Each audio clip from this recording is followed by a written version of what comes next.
Frères et sœurs en Christ, bonjour. Le ministère prophétique pour le renforcement de la foi chrétienne du frère Sari, évangéliste, et la servante Marie Bénie est heureux de vous accueillir et de vous présenter cette prédication. Nous rendons gloire et grâce au Seigneur de nous permettre de faire cela dans ces temps eschatologiques, mais aussi où l'Église, les rassemblements des saints traversent un certain nombre de problèmes. Et inspiré par l'Esprit Saint, le sujet de notre prédication, c'est « Sois un bon soldat de Jésus-Christ et tu recevras la couronne de justice réservée par le Seigneur. » 2 Timothée 2, verset 3. Et évidemment, quelle phrase! Et nous allons voir comment nous tous, nous devons nous comporter en bons soldats de Jésus-Christ, comme il nous l'a demandé, sous la référence que je venais de citer dans le verset. Et vous savez que cela découle du discours missionnaire de Jésus. Dans l'acte 1, verset 8, il est dit que « Mais vous recevrez une puissance lorsque le Saint-Esprit viendra sur vous, et vous serez mes témoins à Jérusalem, dans toute la Judée, dans la Samarie, jusqu'aux extrémités de la terre. » Donc vous avez bien compris que ce n'est pas aux anges d'aller faire l'évangélisation, de porter l'évangile aux confins du monde, aux extrémités de la terre, mais c'est à nous, c'est aux disciples qui étaient rassemblés dans la chambre haute en attendant le Saint-Esprit, donc à la Pentecôte. Et c'est bien précisé. Donc, en même temps, Jésus a bien précisé que ce ne sera pas une partie facile. Puisque dans Matthieu 10, 22, il précise que vous serez détestés de tous à cause de mon nom, mais celui qui persévérera jusqu'à la fin sera sauvé. Donc, il y a déjà la notion de persévérance. Le bon soldat de Jésus-Christ, dans les actions qu'il doit mener pour le Seigneur, il doit être persévérant. Mais il sait à quoi s'en tenir, puisque vous serez détestés à cause de mon nom. Et dans l'Apocalypse 2, 10, il dit que ne redoute pas ce que voici le diable va jeter quelques-uns d'entre vous en prison afin que vous soyez mis à l'épreuve et vous aurez 10 jours de détresse. Sois fidèle jusqu'à la mort et je te donnerai la couronne de vie. Donc le Seigneur nous appelle vraiment à être des chrétiens, des serviteurs agissants parce que c'est pas facile dans ce monde d'aujourd'hui. Et surtout lors de nos prédécesseurs, dans le monde de nos prédécesseurs, et dont d'ailleurs leur exemple nous incite à vraiment œuvrer pour le Seigneur. Et comment se préparer? Et là aussi le Seigneur nous montre comment il faut s'armer. 13, 16, il est dit ceci, c'est pourquoi prenez toutes les armes de Dieu, afin de pouvoir résister dans le jour mauvais, et tenir ferme après avoir tout surmonté. Prenez en toutes circonstances le bouclier de la foi, oui, la foi et encore la foi, avec lequel vous pourrez éteindre toutes les flèches enflammées. Donc quand vous êtes aguerri, vous êtes dans une foi solide, vous serez un bon soldat de Jésus-Christ. Ça c'est très important. En effet, dans 2 Colossiens 10, 4, il est dit qu'en effet, les armes avec lesquelles nous combattons ne sont pas humaines. Elles ne sont pas humaines, mais elles sont puissantes grâce à Dieu pour renverser les forteresses. Donc, c'est des armes redoutables, essentiellement la parole de Dieu et les pouvoirs que nous confère le Seigneur. C'est très important. Et dans Philippiens 1, 27, il attire quand même l'attention du fait que quand on est soldat de Jésus-Christ, si on aspire à être soldat de Jésus-Christ, il faut soi-même être correct. Donc attention au danger du péché qui guette effectivement les serviteurs ou les soldats de Jésus-Christ, puisque le diable tapis dans l'ombre peut vous pousser à des choses qui dénaturent et qui font que vous êtes déconsidérés.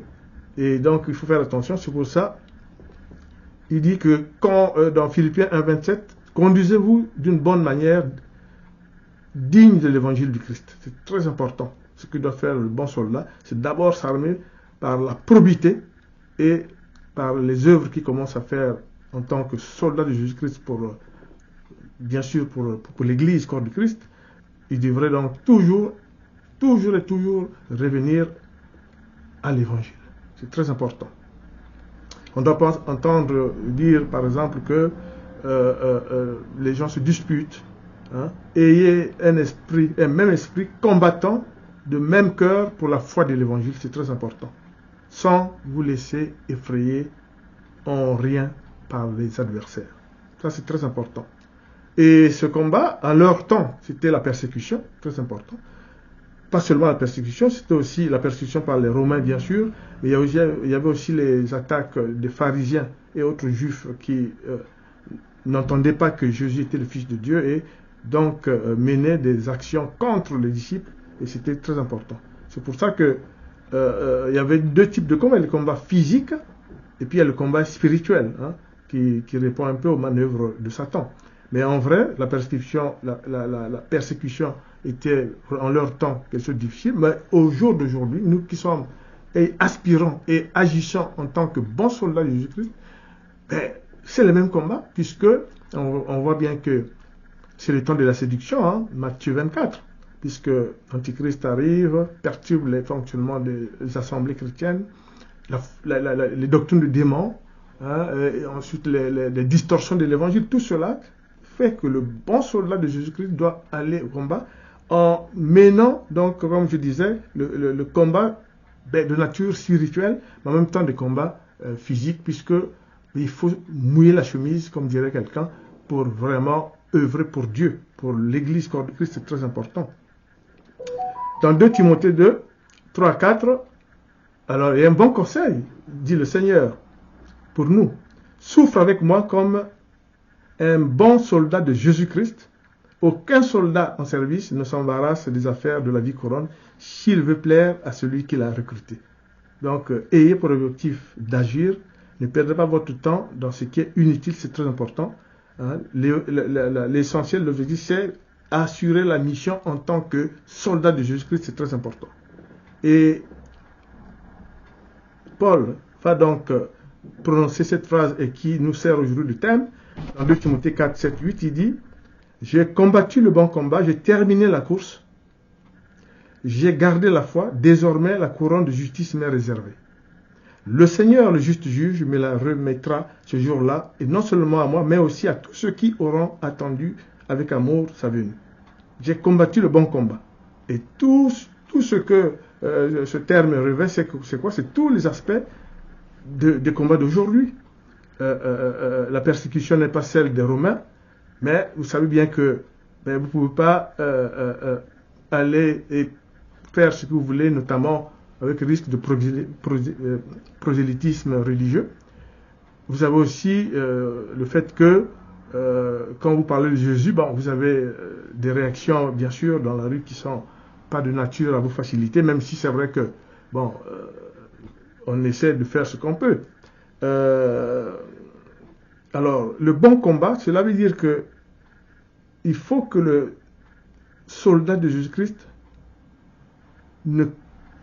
n'agisse pas contre son propre camp. C'est très important.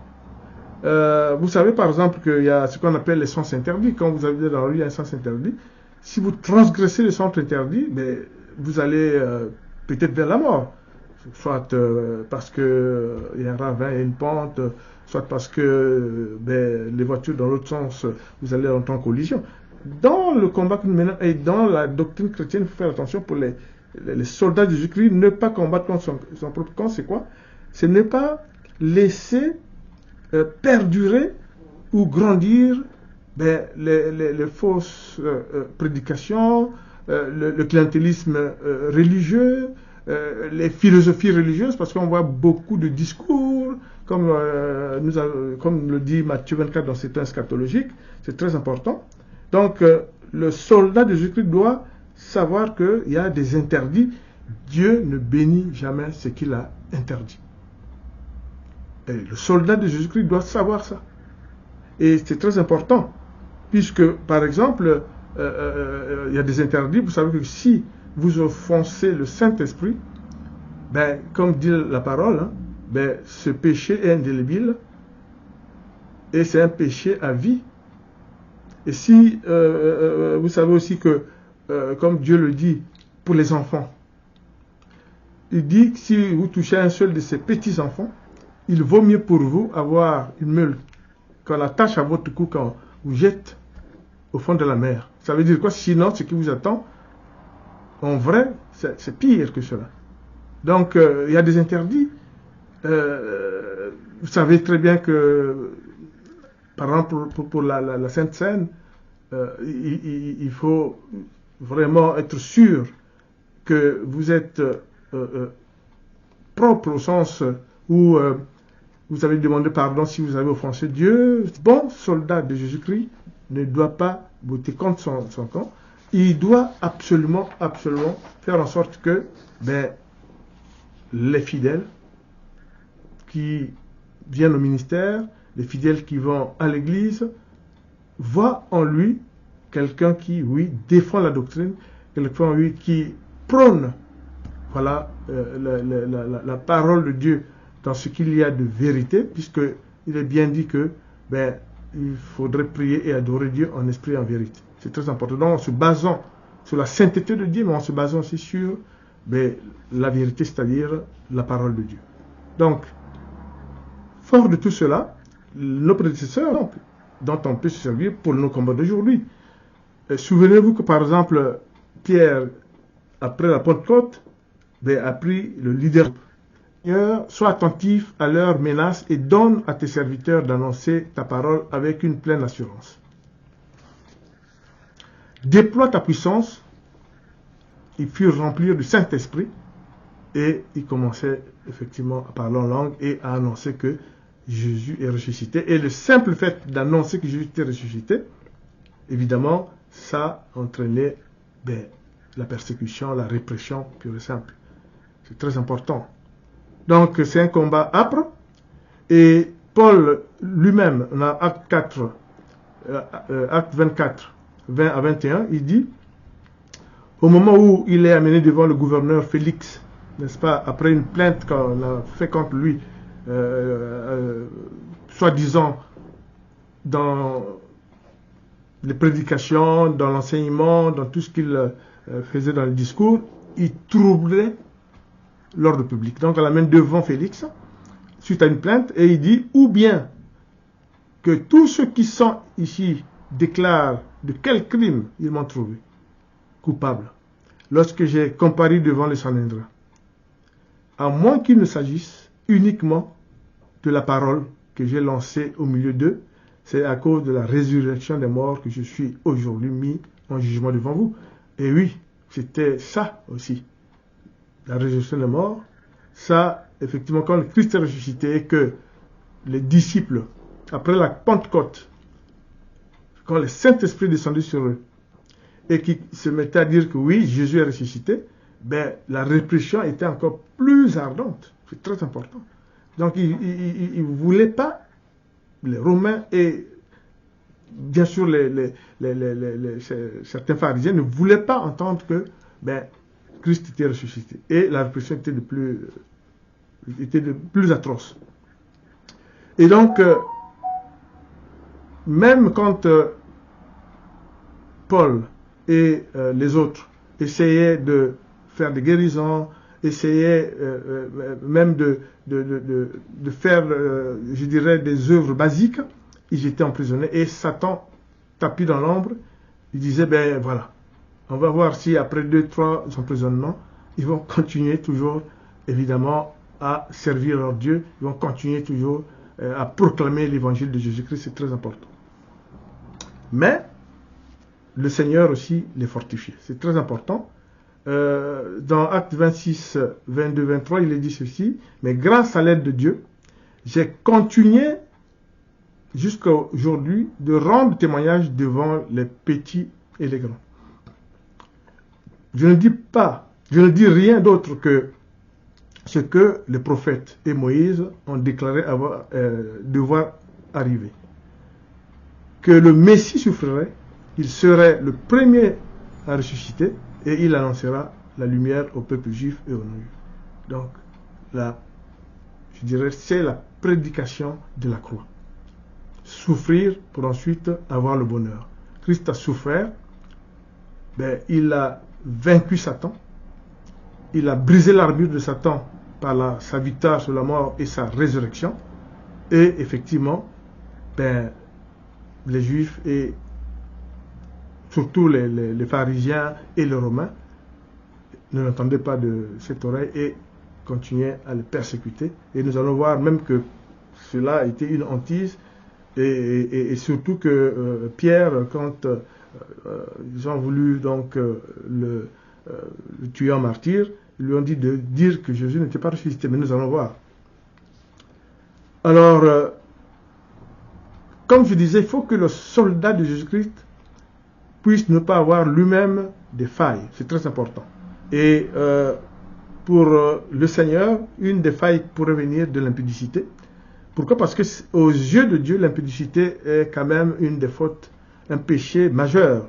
Dans 1 Corinthiens 6, 18 et 19, il est dit ceci: fuyez l'immoralité sexuelle, tout autre péché qu'un homme commet est extérieur à son corps, mais celui qui se livre à l'immoralité sexuelle pêche contre son propre corps. Ne le savez-vous pas? Votre corps est le temple du Saint-Esprit qui est en vous et que vous avez reçu de Dieu. Vous ne vous appartenez pas à vous-même. C'est très important. Et donc, le soldat de Jésus doit éviter notamment cet écueil de l'impudicité. C'est très important. Et le deuxième écueil, qui est vraiment un couteau dans le dos du chrétien, c'est le cas des rétrogrades, ce qui fait un pas en avant, deux pas en arrière. Ça, c'est vraiment quelque chose qui a toujours attiré la colère de Dieu, puisque c'est depuis dans le livre de Jérémie que le Seigneur, dans les oracles, s'en prend aux rétrogrades, aux incrédules, aux hypocrites. Et les serviteurs, les soldats de Jésus-Christ doivent éviter cela. Les gens, ils vous diront, il y a l'amour, mais attention. L'amour, quels sont les aspects qui sont opposés à l'amour? On sait qu'il y a la haine, bon ça c'est vrai, c'est frontal, mais il y a aussi l'égoïsme et surtout l'hypocrisie. Donc faites très attention. Et soi-même, on ne doit pas tomber dans ce coup-là. Il faut être propre et avoir une probité morale exemplaire et mener le combat pour la saine doctrine, c'est très important. Et en leur temps, un des éléments très importants, c'était le regroupement pour la communion fraternelle et pour une stratégie de groupe. Et c'est comme ça que dans l'église initiale, je ne dirais pas primitive, mais dans l'église initiale, il y avait les églises de maison. C'est très important. Ça a été vraiment pour eux un moyen, quelquefois, de prendre du souffle, pour aller au combat, puisque la persécution était dehors, hein, dans les routes, voilà. Donc, ils se regroupaient dans l'église de maison et rompaient le pain, voilà, communion fraternelle, et ensuite définissaient les stratégies et allaient à nouveau sur le terrain. C'est très important. Et c'est pour ça que il nous a dit ceci: le bon soldat de Jésus-Christ doit tout faire pour que la prédication de la croix soit toujours le socle de l'action au temps de la grâce. C'est-à-dire que dans Actes 20, 28 et 31, il est dit que faites bien attention à vous-même et à tout le troupeau dont le Saint-Esprit vous a confié la acquise par son propre sang. Restez donc vigilants et souvenez-vous que durant 3 ans, nuit et jour, je n'ai cessé d'avertir avec larmes chacun de vous. Donc c'est très très très important. Christ a donné son sang en mourant sur la croix et en ressuscitant le 3e jour pour le salut des hommes. Et comment cela se fait-il qu'il peut y savoir comme ça des chrétiens qui se détournent de ce sacrifice en agneau de Dieu irréprochable, sans tache, donner, alors que la création n'avait rien demandé, pour vraiment se tourner et oublier ce sacrifice. C'est très important. Et le bon soldat de Jésus-Christ doit s'armer pour tout le temps rappeler cela. C'est très important. Et ce qui est sûr, c'est qu'il peut y avoir des moments de découragement. Nous tous, on peut avoir des moments de découragement. Mais heureusement que le Seigneur est là. Il dit, par exemple, dans l'acte 23, verset 11, le Seigneur est apparu à Paul pour lui dire, prends courage, Paul. De même que tu as rendu témoignage de ce qui me concerne à Jérusalem, mais il faut aussi que tu rendes témoignage à Rome. Et on verra bien qu'il se rendra à Rome, où il sera emprisonné, et nous verrons. Sans même avoir été à Rome, il avait écrit donc l'épître aux Romains. Donc c'est très important. Se retrouver, se regrouper pour pouvoir définir une cohérence dans les actes à mener. Et en leur temps, c'était absolument difficile parce qu'il y avait l'influence de l'église grecque, mais qui ne sont pas pour nous de Dieu. Ils avaient leur église qui n'était pas l'église du Christ. Ils avaient des dieux tels que Artémis, Aphrodite et autres. Et en plus, les Romains, les empereurs romains voulaient qu'on les glorifie. Ils s'étaient déifiés. Ils voulaient qu'on les glorifie. Mais ça, évidemment, les chrétiens n'acceptaient pas. Donc la répression était encore féroce, c'est pour ça. Donc il fallait savoir que de toutes les façons, le Seigneur est avec ses soldats. Dans l'acte 18, 26 et 28, il est dit ceci, il se mit à parler avec assurance dans les synagogues. Après avoir écouté donc Aquila et Priscille, ils prirent avec eux, et lui exposèrent plus exactement la voix de Dieu. En effet, il refutait avec force les Juifs en public et démontrait par les Écritures que Jésus est le Messie. Donc, c'était pas facile. Même les plus outillés étaient confrontés à l'opposition juive, notamment, effectivement, les pharisiens, qui n'acceptaient pas vraiment la doctrine du Christ. C'est très important. Et Dieu venait toujours pour fortifier, effectivement, ses serviteurs, ses soldats. Et dans Actes 18, 9 à 10, il dit même à Paul, le Seigneur dit à Paul dans une vision pendant la nuit, « N'aie pas peur, mais parle et ne te tais pas, car je suis moi-même avec toi, et personne ne s'attaquera à toi pour te faire du mal. En effet, j'ai un peuple nombreux dans cette ville. » Très important. Et il recommandait à tous ces soldats-là, à tous ces disciples qui allaient combattre et qui faisaient face à la répression. Paul a eu un mot d'encouragement pour tous ceux qui tenaient les églises de maison. Mais il leur disait dans 1 Corinthiens 16, 13, 22, « Restez vigilants, tenez ferme dans la foi, soyez courageux, fortifiez-vous. » C'est très important. Les églises d'Asie vous saluent, de même Aquilas et Priscille, ainsi que l'église qui se réunit dans leur maison, vous salue chaleureusement dans le Seigneur. Et il précisait même que si quelqu'un n'aime pas le Seigneur, Jésus-Christ, qu'il soit maudit, Maranatha. Voilà. Donc c'est très important. Et tous bougeaient, Jude, Silas, tous qui étaient eux-mêmes prophètes, encourageaient les frères et fortifiaient en leur parlant longuement. Paul et Barnabas faisaient pareil, c'est très important. Et c'est pour ça que on peut dire que malgré l'hostilité, ils sont allés au combat. On a vu comment, par exemple, pour l'église de Colosse, Paul envoyait des émissaires, notamment Onésime l'esclave, Philémon, tous bougeaient et malgré la persécution, ont édifié les rassemblements des saints, en ayant vraiment dans leur cœur la prédication de la croix, souffrir pour ensuite avoir le bonheur, c'est ce que nous enseignait le Christ. Parce que quand le Christ dit celui qui m'aime doit d'abord porter sa croix, mais en portant ta croix, c'est comme Jésus, tu auras le bonheur par la suite. Donc c'est la prédication de la croix Et nous aurons une occasion pour faire une prédication sur la prédication de la croix. Alors, Pierre, et bien sûr Pierre, ce qui est vrai, c'est que Pierre aussi, nous allons voir tout à l'heure que les pharisiens qui pensaient qu'il était un homme de bas niveau, mais ils seront surpris puisqu'il a pris le leadership avant même l'arrivée de Paul, et il a fait des discours élogieux, il a combattu, il a eu même dans 2 discours presque 8000 chrétiens, 8000 nés de nouveau, c'est très important. Et donc Pierre, par contre, le Seigneur va lui dire qu'il était vraiment le Seigneur qui appréciait comment il agissait en cohérence avec tout le reste.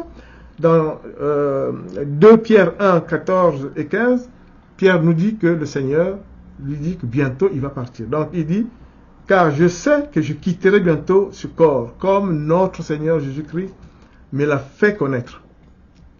Donc il nous le dit. Et il dit que le Seigneur lui demande de transmettre le relais. Il dit, mais je ferai en sorte qu'après mon départ, vous puissiez en toute occasion vous souvenir de ces enseignements. Donc, la transmission de relais pour le combat d'évangélisation et de création des assemblées des saints, il doit être un combat permanent. C'est très important. Un combat permanent.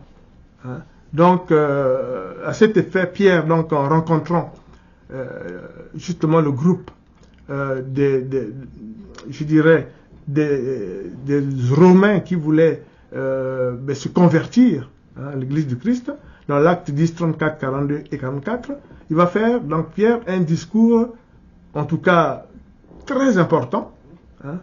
Il est dit ceci dans acte 10, verset 34, 42 et 44. Alors Pierre prit la parole et dit, en vérité, je reconnais que Dieu ne fait pas de favoritisme. Très important. Donc, Dieu est souverain. Et que dans toute nation, celui qui le craint et qui pratique la justice lui est agréable. Très important. Dieu ne fait pas de favoritisme, il est souverain. Jésus nous a ordonné de prêcher au peuple et d'attester que c'est lui que Dieu a désigné juge des vivants et des morts. Oui. Christ sera à la droite du Père au jugement dernier pour juger les vivants et les morts. Et oui, c'est vrai. Pierre parlait encore quand le Saint-Esprit descendit sur tous ceux qui écoutaient la parole, et effectivement, le Saint-Esprit descendit sur eux, et ils parlaient en langue, et eux aussi, qui n'étaient pas juifs au départ, mais se sont convertis, ils sont devenus chrétiens des Romains, et Pierre, vraiment, là, avait eu un travail, franchement, que nous devons suivre cet exemple, c'est-à-dire que malgré l'animosité, il faut garder le cap de la saine doctrine et faire ce qu'il faut faire, c'est très important. Et ce qui est encore important comme leçon, vraiment une leçon que Pierre nous a laissée aussi, c'est, vous connaissez la parole de Pierre quand il dit « Mieux vaut obéir à Dieu, mais pas aux hommes ». Ça, c'est Acte 4, 13, 19 et 21. Lorsqu'ils virent l'assurance de Pierre et de Jean, ils furent étonnés, car ils savaient que c'était des hommes du peuple sans instruction. Ils disaient Jean et Pierre des pécheurs, ce sont des hommes sans instruction, mais par le Saint-Esprit et par le Seigneur Jésus, ils étaient devenus Jean c'est le 4e évangile, Jean c'est 3 épîtres, et puis Jean c'est l'Apocalypse. Et le Seigneur les a rendus éloquents. C'est très important. Donc, Pierre et Jean leur répondirent, est-il juste devant Dieu de vous écouter, vous, plutôt que Dieu? Jugez en vous-même. Quant à nous, nous ne pouvons pas ne pas annoncer ce que nous avons vu et entendu, que Christ était ressuscité. Parce que les Romains et les pharisiens, leur leitmotiv dans la répression, c'était essayer de dire à ceux qui étaient autour de Jésus que non, il n'est pas ressuscité, ils ne l'ont pas vu. Mais eux, malgré tout ce qui se passait, ils ont dit oui, Christ est ressuscité. C'est très important. Et même Pierre, c'est une anecdote, au moment où dans un colisée, le crucifié, il a dit, lui ont dit, pourquoi on ne te crucifie pas? ben, il faut que tu dises que tu n'as pas vu Jésus, que Jésus n'est pas ressuscité. Il a dit, mon maître est ressuscité, faites ce que vous avez à faire, et je continuerai à vous dire que oui, j'ai vu. Et il a dit, je ne suis même pas dit Jésus-Christ. C'est très important. Et tous donc étaient, on vous a dit, ils craignaient rien. Hein. Tous les disciples étaient en action. Ceux qui avaient été dispersés allaient de lieu en lieu, annonçant la bonne nouvelle de la parole. Philippe, notamment en Samarie, Pierre et Jean posaient les mains par-ci par-là, et toutes ces personnes recevaient le Saint-Esprit. Et ensuite, ils sont retournés sur Jérusalem et, chemin faisant, continuaient toujours à annoncer la bonne nouvelle. Alors, ce qui est aussi important, c'est qui était autour. Nous en avons une image, parce qu'il y a eu beaucoup, au moment de la répression dans Rome, il y avait vraiment ce que je pourrais même appeler des activistes chrétiens, parce que quand Claude a décidé que les chrétiens étaient non grata à Rome, où il y avait le feu partout, ils ont mis le feu partout en accusant que c'était les chrétiens de Pierre et Paul qui avaient mis le feu. Et donc, ce qui est sûr, c'est qu'il ne fallait pas flancher. Et donc, il fallait un groupe. Et donc, c'est dans Romains 16 que Paul nous dit un peu l'étoffe du groupe. Notamment, bien sûr qu'il y avait l'importance des églises de maison, mais il y avait aussi autour de Paul et de Pierre un certain nombre de personnages, de disciples, de chrétiens. Il y avait Prisca et Aquila, Priscilla et Aquila, il y avait Épaïnette, il y avait Marie, il y avait aussi un couple, franchement, qui était vraiment des activistes chrétiens. Ils ont sauvé beaucoup de chrétiens. Quand Claude a dit chrétienne persona non grata à Rome, c'était Andronicus et Junia. Junia, retenez ça, mais c'était vraiment une dame courageuse. Hein, et ils ont tout fait pour effectivement faire en sorte que beaucoup soient sauvés. Et puis il y avait aussi une sœur en Christ que connaissait bien Paul, et c'est Paul qui l'avait d'abord nommée diaconesse de diaconesse. Elle était diaconesse de l'église de Sancré, et elle était très active. Et dans certains ouvrages non canoniques, mais qui parlent de Paul et qui portent même la griffe de Paul, on voit bien que Phoebe dirigeait un groupe de résistants et qui sauvait beaucoup de chrétiens dans Rome. Et c'est pour ça que je dirais Paul le cite dans Romains 16, 1, c'est très important, et dit même que accueillez-la dans le Seigneur d'une manière digne des saints et aidez-la pour toute affaire où elle pourrait avoir besoin de vous, car elle en a aidé beaucoup, moi y compris. C'est très important. Donc, ce qui est vrai, c'est que il faut avoir un esprit de regroupement, il faut être droit et fidèle à la doctrine de Christ, et se souvenir et avoir comme leitmotiv la prédication de la croix. Voilà. La prédication de la croix qui est le socle de la nouvelle alliance dans le temps de la grâce. C'est très important. Et on peut aussi dire, ce que j'ai failli oublier, c'est que dans ce combat d'aujourd'hui que nous avons amené, c'est un grand défi, puisque l'Église est attaquée. Alors, quand on dit que l'Église est attaquée, que par de surcroît Jésus aussi est attaqué, les gens souvent me disent, mais évangéliste comment? Mais souvenez-vous que quand Saul à l'époque poursuivait les chrétiens, parce qu'il poursuivait ceux qui faisaient partie de la secte à Jésus, sur la rue de Damas, il est tombé de cheval et il a entendu une voix qui disait, Saul, Saul, Saul, pourquoi me persécutes-tu? Lui il dit, qui es-tu Seigneur? Et le Seigneur, donc Jésus lui dit, moi je suis Jésus que tu persécutes. Alors, quel est l'enseignement? C'est que quand Jésus dit, moi je suis Jésus que tu persécutes, mais Paul persécutait qui directement? Il persécutait les chrétiens. Mais persécuter les chrétiens, persécuter l'Église, c'est persécuter Jésus, c'est ce que veut dire Jésus. Donc cet enseignement, aujourd'hui, c'est ça. Quand on perturbe le fonctionnement des assemblées de ça, quand les gens sont toxiques, ils viennent avec des doctrines de démons.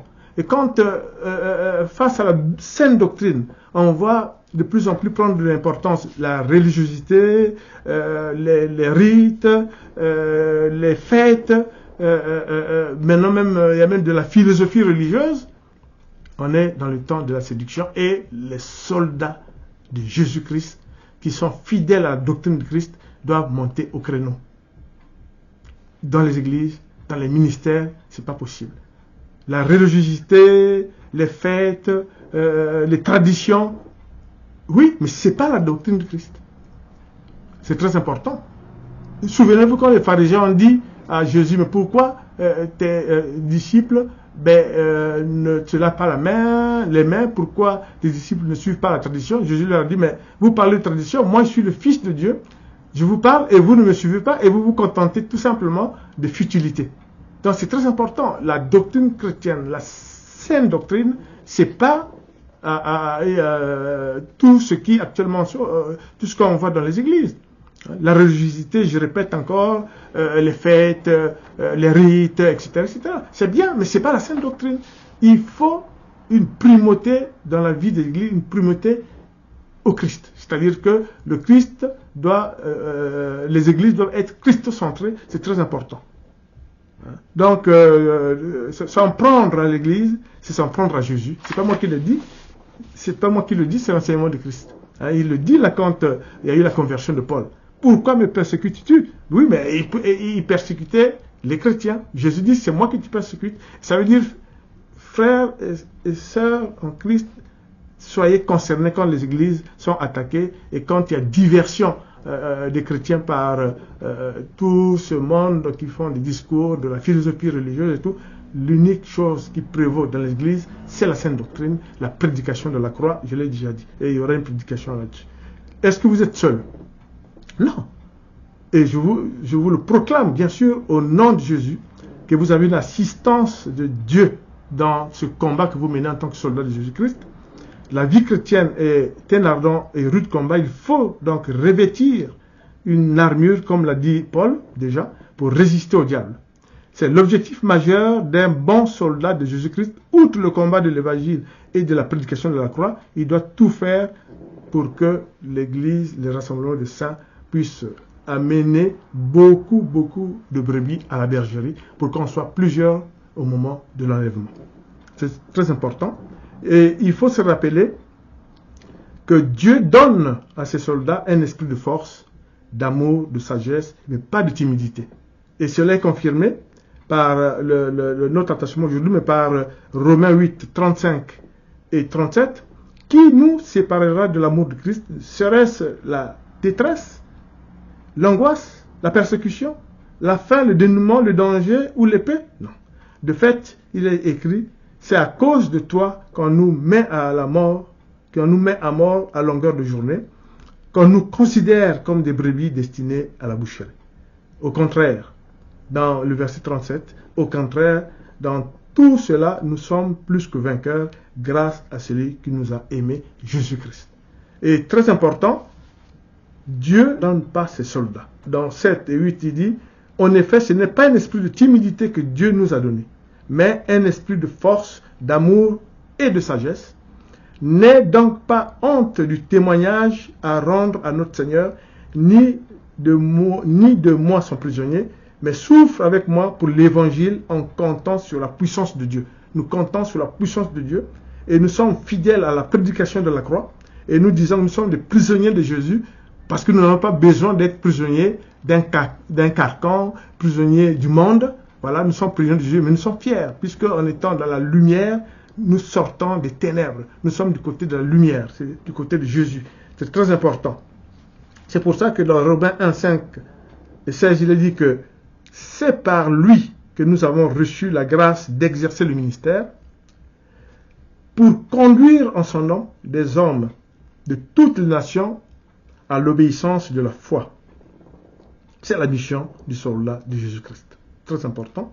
En effet, je n'ai pas honte de l'évangile de Christ. C'est la puissance de Dieu pour le salut de tout homme qui croit, du juif d'abord, mais aussi du non-juif. donc jusqu'aux extrémités de la terre. Ce n'est pas aux anges d'apporter la parole, mais c'est à nous, les soldats de Jésus-Christ. 17, il a dit, en effet, c'est l'évangile qui révèle la justice de Dieu par la foi et pour la foi. Comme cela est écrit, le juste vivra par la foi. C'est très important. De cela, qu'est-ce qu'on peut dire? On peut dire que, frères et sœurs en Christ, soyez de véritables soldats de Jésus-Christ, puisque, comme je venais de vous le dire, nous avons l'assurance qu'il est avec nous. En tout cas, ne laissez pas l'Église et les ministères envahir et contrecarrer la sainte doctrine, car en effet, ce quoi on assiste, c'est le clientélisme ecclésial, c'est la phraséologie, la distorsion de l'évangile, c'est des coupures de versets pour prendre que les versets qui les arrangent, etc. Hein? Demandez, l'on vous donnera, frappez, l'on vous donnera, cherchez, vous trouverez, mais ils oublient de dire, de continuer à lire les versets plus loin qui disent que vous trouverez si vous recherchez Dieu. Mais il faut rechercher Dieu pour que vous puissiez avoir tout ce que vous voulez avoir. Et en plus, on n'a pas tout ce qu'on veut avoir comme ça. Dieu vous rétribue en fonction du temps que vous passez et que vous donnez, vous disposez pour lui en l'écoutant. Si vous priez en demandant, demain je veux me marier, vous allez faire 14 jours de jeûne et de prière, vous dites je veux mon mariage, je veux ma voiture, je veux rester, vous ne trouverez pas. Parce que Dieu ne fonctionne pas comme ça. Dieu fonctionne, il faut que vous sachiez que c'est en fonction de ton temps d'écoute et de comment tu écoutes Dieu, que Dieu aussi te rendra, t'exaucera, il faut dire simplement. C'est très important, c'est pas j'ai fait 14 jours, Dieu, voilà, j'ai fait 14 jours de jeûne, vraiment, je veux ça. Non, ça ne se passe pas comme ça. Le bon soldat de Jésus-Christ, il doit avoir dans la tête le mot de Jésus qu'il a dit à Paul et à tous ceux qui combattaient pour l'Église, qui combattaient pour la doctrine chrétienne. C'est « n'ayez pas peur ». Très important. Hein? N'ayez pas peur, puisque Dieu nous a donné, il nous a donné un esprit vraiment de force, d'amour et de sagesse, mais pas un esprit de timidité. En terminant, je dis Seigneur, glorifie ton nom pour tout ce que tu as fait pour nous, pour nous préparer à cette prédication et surtout à faire ressortir que le bon soldat de Jésus-Christ doit, avec abnégation, ne pas avoir peur de lutter et de porter l'évangile sur tous les terrains, par tous les moyens, car Dieu est avec lui et nous a donné un esprit de sagesse et de force, mais pas un esprit de timidité. Que ton nom soit béni. Amen.